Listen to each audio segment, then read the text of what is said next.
is it then that Brazil's decided to send more troops to the border with Venezuela?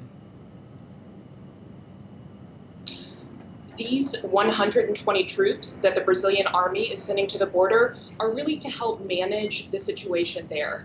We have recently seen episodes of violence in which Brazilians chased out Venezuelan migrants.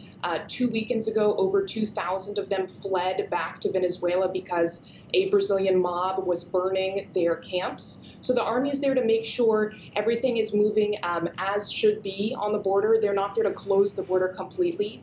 And in fact, another program the Brazilian government is carrying out is moving some Venezuelans from the border to cities in the interior of the country. So over 200 Venezuelans will be moved to cities in other parts of Brazil in the coming weeks.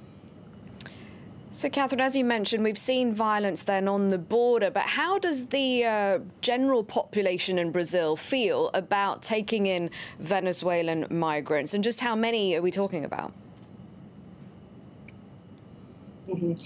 These images of the mob seen at the border circulated social media here in Brazil, and Brazilians from other parts of the country were really shocked to see the behavior. They said it was xenophobic. They condemned broadly the actions of the Brazilians in the border state. So in the rest of the country, there is a more pro-migrant sentiment. We're talking about a few thousand Venezuelans who have crossed over, so in the neighborhood of around 3,000 to 6,000.